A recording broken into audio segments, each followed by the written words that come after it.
Welcome to the Philippines, have a look around. I'm here to tell you how our Filipino history's found. On 1521 of March 16th, we were discovered by an explorer Portuguese. Welcome to the Philippines, take a look and see. Now here's some random facts for you to learn our history. From islands, silence, places to our hero is Bayani. And of course to our flag symbolizes so different things.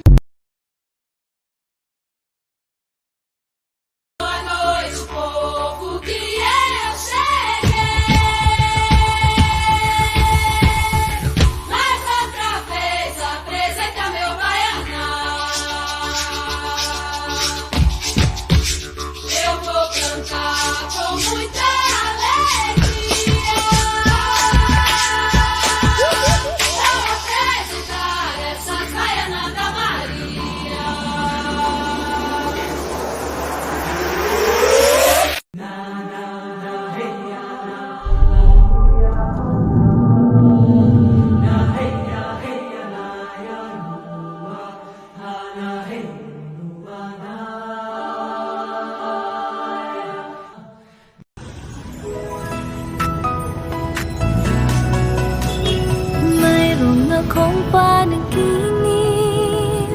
meron akong minimithing isang bansang taglay at pangako ng kapayapaan at pag-asa. dapat lang Isipin at paghandaan ang halalan ng kinabukasan. Pilipinas, Iparinig ang ating tinig, Pilipinas, makiisa at makibahagi. tandaan tamang pagboto, gusto at tamang bilang. Pilipinas, ingatan ng bayan. Hoy mga katropa, welcome na naman sa Gala Vlog. Pero ngayon, hindi lang tayo maglalakwatsa. Magkukultura trip tayo! Hindi lang ito basta travel vlog, ito rin na isang cultural adventure na kung saan ipapakita namin sa inyo ang iba't ibang kultura at tradisyon ng mga Pilipino. Kaya kung handa na kayo, Tara na! simulan na natin ang gala sa puso at kasaysayan ng Pilipinas. Pilipinas, ang pamilya ang sentro ng lahat. Hindi lang tungkol sa magkadugo, kahit kapitbahay, minsan para na rin natin mga tito at tita. Isa rito ang pagmamano. Ito ay nagpapakita ng respeto para sa ating mga nakakatanda.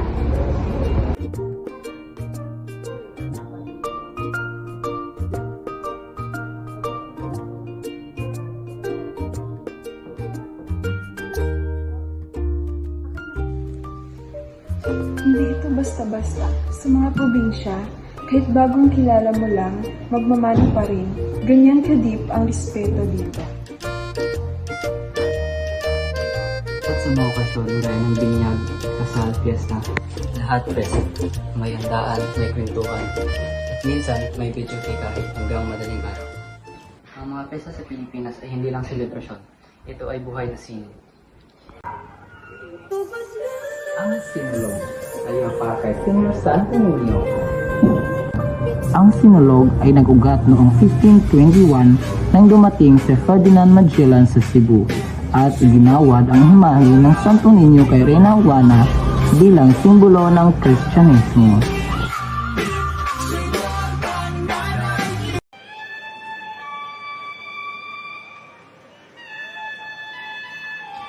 Sa ati-atihan, tribute sa mga ninuno, ang ati-atihan festival ay kombinasyon ng religyoso at kultura na selebrasyon. Binibigyang halaga nito ang paggalang sa mga katutubong ati, pagpapakita ng pagkakaisa ng komunidad at pagdiriwang ng pananampalataya sa Santo Niño. Ito rin ay nagsisilbing atraksyon para sa mga turista. Pinapalakas ang ekonomiya ng Kalibo at nagbibigay oportunidad para sa pagpapakita ng sining, musika at tradisyon Pilipino. Ang Panagbenga Festival ay isang makulay, makasaysayan at mayamang kultura na selebrasyon na nagpapakita ng kagandahan, pagkakaisa at katatagan ng Baguio at Cordillera Region. Patuloy itong lumalago at nagbibigay inspirasyon sa mga residente at bisita at nagpapatuloy na maging mahalagang bahagi ng kultura at turismo ng Pilipinas. Pista, hindi lang para sa turista. Ito ay para sa komunidad, para sa pagkakaisa, pananampalataya at kasiyahan. Minsan nga, kahit walang tulog, tuloy ang sayawan. Ang sining sa Pilipinas, hindi lang pang display, may kwento rin at may kaluluwa. Kaluluwa? OA. Sa Ilocos, tradisyon sa kanila ang inabel, matibay na tela na hinahabi gamit ang lumang loom. Sa Paete, Laguna naman, ang mga manlililok ng kahoy na parang may magic ang kamay. Kaya nilang gawing isang obra ang isang kahoy. Sa Mindanao, ang mga Tibuli gumagawa ng tinala, isang sagradong tela na base sa panaginip ng mga babaylan. Hindi ito basta tela, ito ay bahagi ng kanilang kultura at paniniwala. At sa vegan, may pottery na ginagawa gamit ang paa at kamay. Old school pero world class. Maraming rehiyon sa Pilipinas, gaya ng Caraga. Sila ay nagtataguyod ng mga workshops sa larangan ng musika, sayaw at handicraft. Upang mapanatili ang mga tradisyong sining, kabilang dito ang mga pagtuturo sa kabataang, pagtatanghal sa mga fiesta at pakikilahok sa mga lokal at pambansang kompetisyon upang maipasa ang kaalaman sa mga susunod na henerasyon. Halimbawa dito ang gaganaping local mass sa iba't ibang paaralan ng NEMSU. Napakaraming estudyante ang makikilahok dahil sa taglay nilang talento. Sa pamamagitan nito, mere-representa nila ang kani-kanilang paaralan. Ganyang katalentado ang mga taga-NEMSU. Ganyan ang isang kabataang Pinoy. Sa kabuuan, ang tradisyong sining ng mga Pilipino ay hindi lamang pagpapakita ng likas na talento, kundi isang mahalagang bahagi ng kultura at kasaysayan na nananatiling buhay at patuloy na umuunlad.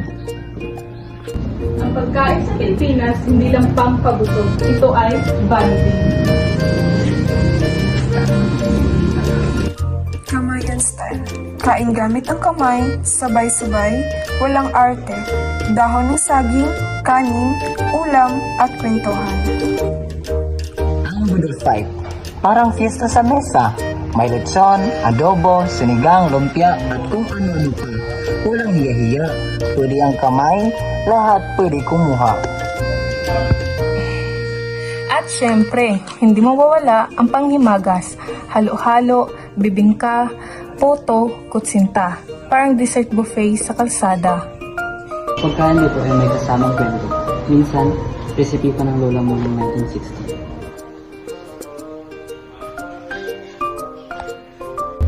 Ang pananampalataya sa Pilipinas hindi lang nasa simbahan, kundi nasa puso ng bawat Pilipino.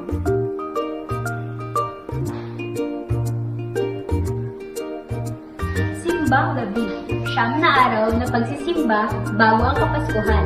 Sabi nila, kapag nakumpleto mo ang simbang gabi, lahat ng iyong hihilingin ay matutupad.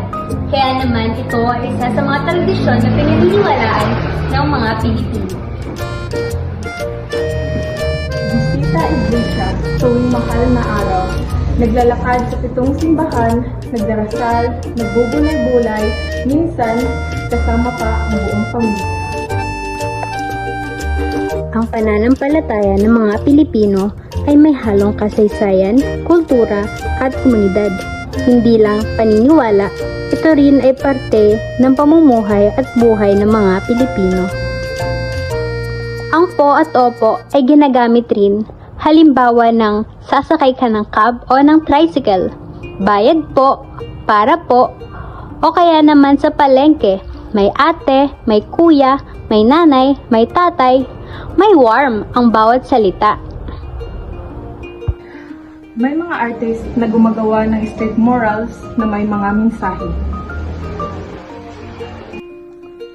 At ang OPM mula sa kundiman hanggang sa rap, rock at indie na ngayon ay meron na ring P-pop industry tulad ng SB19 at BINI Ang bawat industriya ay nagpapakita ng sining kultura ng Pilipinas. At ito ay tagus-puso, may hugot at may kwento. Kahit sa TikTok, may sayaw na may kasaysayan, ang modernong kultura, may halong luma at bago, Pinoy na Pinoy pa rin. Yan mga katropa, ang ilan sa mga kultura at tradisyon sa Pilipinas. Masaya, makulay at puno ng puso. Tradisyon na may kwento, sining na may damdamin, at pagkain na may alaala. Dito, bawat araw, may selebrasyon ng mga Pilipino. Ganyan ang mga Pinoy. Kaya kung gusto niyo pa ng mas maraming gala, please like and share at mag-subscribe na. Kaya naman, sabay-sabay nating sabihin, Love the Philippines! Yeah! Lit na. Lit.